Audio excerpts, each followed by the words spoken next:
Please stand clear of the doors. Por favor, manténganse alejado de las puertas. Okay, so for those that don't know, we just had a preamble prior to this show that has been slightly amusing. At some point, we need to do an episode on poor quality knockoff Disney merchandise, and we can't explain why, at least not yet. But honestly, look at some of the stuff; it's terrible. Welcome, one and all, to episode 6 of Monorail Memoirs. Today we will be covering. Today we will be covering which land is the most immersive in Walt Disney World. We're going to talk about a few different lands that we think are immersive. We're going to give what we think is our most immersive land. But before we get into started, as always, Lauren, how are you? Yeah, I'm good, thanks. It's cold here today. It's been absolutely glorious. I'm not even looking at that side of the screen. So it's been glorious for the past 3 weeks. Well, maybe a few weeks or so, and it's been absolutely throwing it down all day. So not happy. Well, the weather is nice and sunny here in Virginia. I'm sporting my "I Did It" dopey T-shirt. And what are you sporting? Sorry. It says the most magical place on earth. Excellent. Is that kosher Disney products, or is that? It is kosher Disney. Yeah, exactly. Absolutely. As is this, but do you know something I always find funny about this? So the "I Did It" T-shirt, and you can get them in all the styles. You have to buy this at the expo before the race. So you're buying a shirt that says "I did it" before you've actually done it. That is a sidebar. Right. Let's talk about immersion. So when we talk about immersion, what are we talking about here? We're talking about the idea, the combination of the architecture, the sounds, the smells, the experiences, the sights, all rolled into one, and to make you feel really immersed in that particular land. And I'm gonna propose a couple of ideas here, Lauren, and we'll sort of riff off these. I think 2 really good examples of immersive lands, both at Hollywood Studios. I think Galaxy's Edge does a really good job, as does Pandora. Galaxy's Edge, I think, because the Star Wars aspect to it. I was a little skeptical at first when Star Wars was going to be incorporated into Hollywood Studios, not because I think it's misplaced, but because I actually think Star Wars could have been a 5th gate by itself. But I also think that it's probably fair to say that, how many of the diehard Star Wars fans are also Disney fans, and I'm not sure there's a huge crossover there. I've been disappointed by a lack of immersion in some areas, I think, but also others have been fantastic. What are your thoughts on Galaxy's Edge?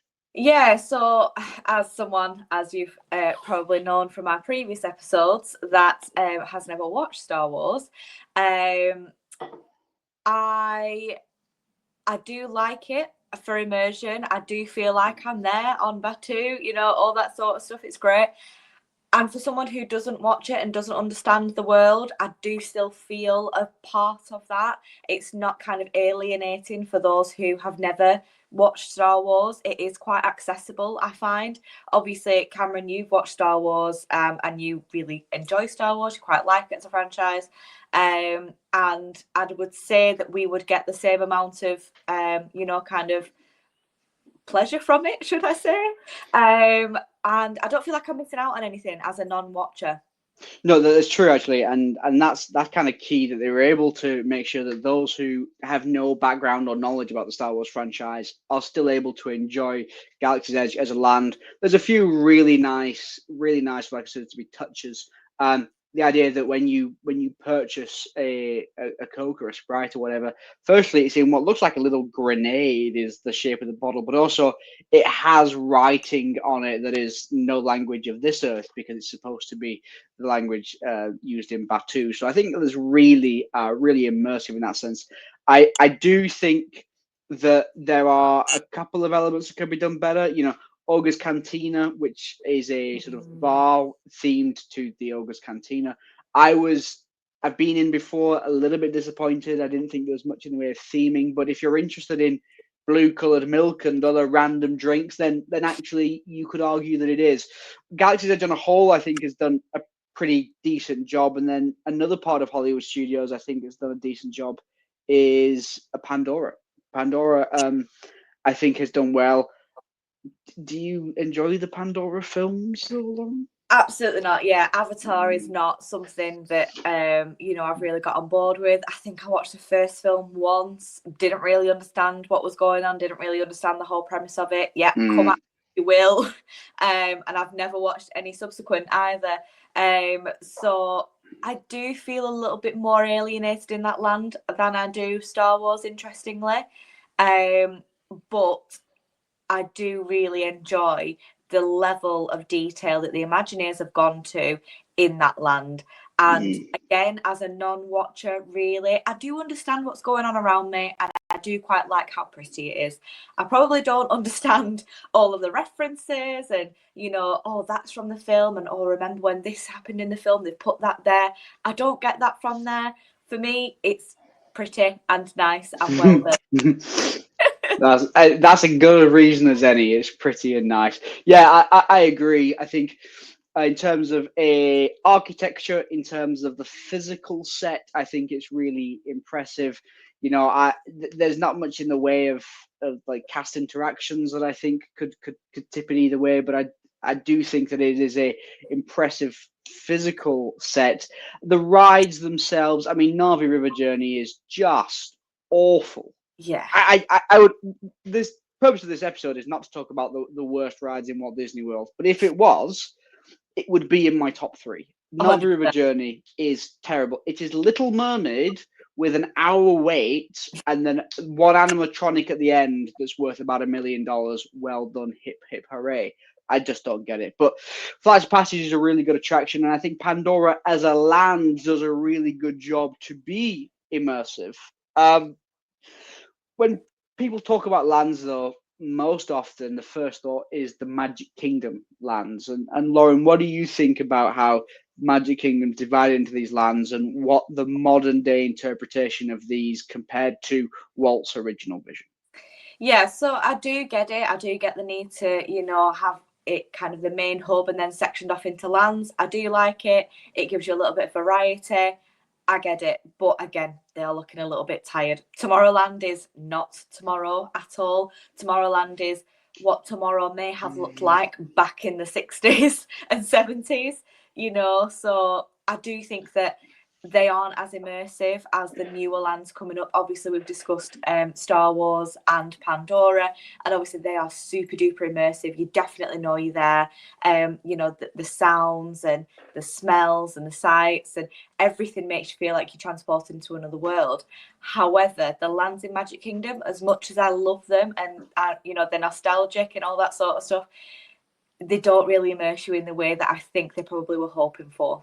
No, I agree. Adventureland and Frontierland sort of blending into one now, which doesn't make any sense. Fantasyland and New Fantasyland, maybe. I mean, New Fantasyland, does it really have any theming at all anymore? Tomorrowland, as you've touched upon, actually is actively poor now, I think.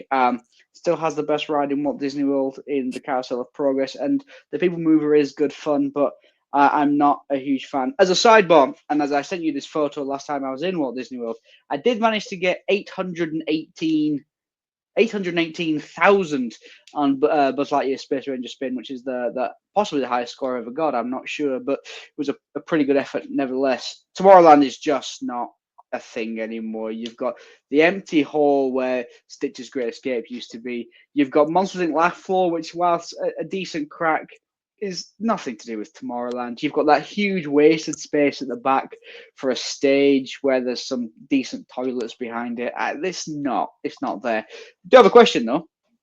Does Main Street USA count as a land? Yes. Why? Because I don't know. No, but it's interesting because I actually think Main Street USA is probably the most immersive land that's left in Magic Kingdom. Yeah, I would say it's a land because I think that the lands are just sections of, it's just another way of saying this section. But because it's Disney, it's a land. And yeah, I would agree, Main Street USA is, but is that because it is a Main Street in USA? Yeah, yeah, maybe. I mean, but it's themed to Marshall, Missouri, as it were, and we all know how much America loves capitalism, and it's sort of a great example to it. The shops all down there are charging an arm and a leg for things. But well, Starbucks is a great example. I think at some point we should discuss the Starbucks infiltration of Walt Disney World, because as a non-coffee drinker, I don't get it, but that's just me. I also don't know what a frappiato macchiato latte with extra soy milk is. I haven't a clue. There'll be people who will realize how ridiculous that sounds, but I actually don't. The Magic Kingdom lands are looking less defined and less specific landing, but I gotta give Tomorrowland one element of praise though. The music when you walk in there is actually really distinctive, and I find that possibly more so than the other Magic Kingdom lands, the audio that accompanies it is so distinctive, and I've got a lot of time for that. Actually, I think it really adds to the atmosphere, and it increases the experience and sort of deepens, for me at least, deepens my appreciation of the land, even if it is looking a bit tired and deteriorated. I have a proposal, however. I would argue that the most immersive land in Walt Disney World is actually the World Showcase. Now, hear me out. The World Showcase does a really good job, and it is stereotypical. For those of us in the UK Pavilion, there aren't Twinings tea shops on every corner. People don't walk around in that attire. There is a pub on every corner, though, I'll give you that. Much cheaper than the Rose and Crown. It's sidebar. It's $31 for fish and chips. $31 for pre-tip, of course, and pre-tax, because that's the way that prices are presented here. But pre-tip and pre-tax, it's $31 for fish and chips. That is ungodly. That's extortionate. In the UK, you could feed a family for that. Well, I don't know about that anymore. But the fish and chips do look pretty good. I got to give them that. But I'm not going to pay that much for fish and chips. When I say back home, you can certainly feed 2 people fish and chips for that, if not 3 or 4. So there are some elements of the World Showcase that are a little bit too stereotypical. But what's your view on the World Showcase then, as my proposal as the most immersive land in Walt Disney World? Yeah, so I do get where you're coming from. However, you were saying that there is a bit of a kind of a non-landy bit in Magic Kingdom, and I think that the transition between them could be better. I do feel like sometimes it's a bit like, oh gosh, are we in this country now? It's not as distinct as what I'd maybe hope it would be. Do you know one thing I think that really sells the immersion though? The food. Now, yeah, I'm not talking about when we do food and wine festival or anything like that, when there's, in my view, too many booths, because too many booths means that there is even less distinction. I think a couple of years ago, Australia was slapped next to Canada just because there was an Australian food booth, and I'm like, it just didn't work for me. No. But the food, I ate at the restaurant, the San Angel Inn, which is the Mexican restaurant inside the pyramid next to the Grand Fiesta Tour ride. When you do that little tour bit and you see all the people sat there eating, I was one of those people sat there eating. And, the food and the drink options really did make it an immersive experience. I felt very much like this was a stereotypical representation of Mexico and a Mexican restaurant, but the food was nevertheless pretty good. Excuse me for the listeners there. There are other parts of the World Showcase, though, that I'm quite a fan of, but I'm going to ask you, in terms of the World Showcase countries, which do you think then nails that immersion of the combination of the architecture, the smells, the feeling that it gives you? Yeah, so I think that the China and the Japan pavilions are just fantastic. Having never been there, having possibly never going to be there, I don't know, it's somewhere where I would love to travel to.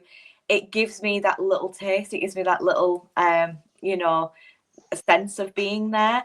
I know that our cousin, he absolutely loves all things Japanese, and he absolutely loves going to the Japan Pavilion, just walking through the shops, watching the ladies with the pearls, you know, and that whole show is all amazing.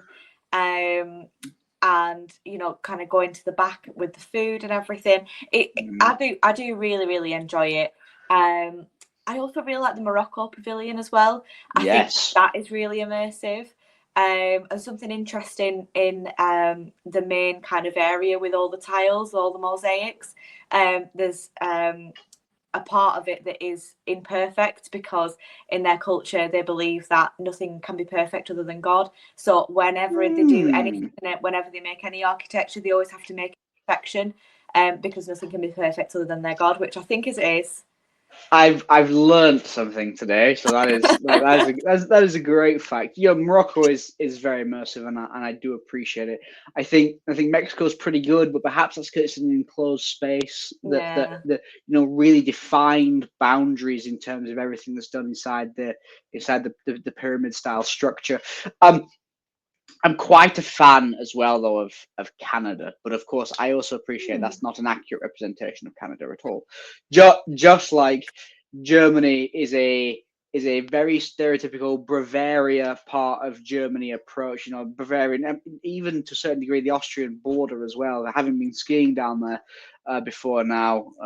I just thought I'd plug that. Having been skiing before now down there, I think that's a pretty fair assessment. I think we're on the same page, though, that the World Showcase is the most immersive land in Walt Disney World. I don't think, however, when we hear conversations, and they haven't really been around since COVID, I accept, but the expansion of the World Showcase, perhaps the inclusion of Brazil is an obvious one, possibly Switzerland as well. If they did that, that would be fine. But it's about finding the physical space for that, and also making sure that it does maintain that authenticity. Because there are some countries, I would argue, perhaps like the France Pavilion, which just doesn't feel, you know, having been to France several times, I don't even think it feels like a stereotypical version of France anymore. I think it's just there. Yeah, I definitely feel like it's more of a, you know, the international gateway, you know, how that's a pass through. It just feels like an extension of that. And that's what I was meaning, you know, with, you know, the blending of the lands. It's a little bit like, oh gosh, am I no longer in France anymore? Because I didn't realise that I was even in France, because it doesn't feel French. That's completely agreed. And actually, when you do some of the Disney races, you run in and out of the you do run in and out of the international gateway around the boardwalk, which is certainly somewhere where I need to stay as well. As being a DVC member, I'll have to stay at the boardwalk, and of course, I'll make a nice little video for our listeners and viewers here. I think it's fair to assess then, you know, there are plenty of parts that are immersive, especially when it comes to the way in which Galaxy's Edge and Pandora has done. But I think we're in agreement that the World Showcase sort of takes the win in terms of the most immersive land in Walt Disney World. Shorter episode this week. Thank you all for attending. If you would like to follow us on social media, specifically Instagram and TikTok, Lauren does this thing where she points at the ticker. I don't know if she's pointing at the ticker or if she's like typing. You're pointing at the ticker. You're pointing at the ticker. You can see it. Look. Yeah. I thought you were typing. Yeah. So our Instagram and TikTok handle is @monorailmemoirs. Our email is monorailmemoirs@gmail.com. Feel free to give us any thoughts, comments, or queries in that or the YouTube comment section. Thank you all for attending again this week. Lauren, thank you to you. I will see you next week. And until then, please stand clear of the doors. Thanks very much, everybody. Bye-bye. Bye.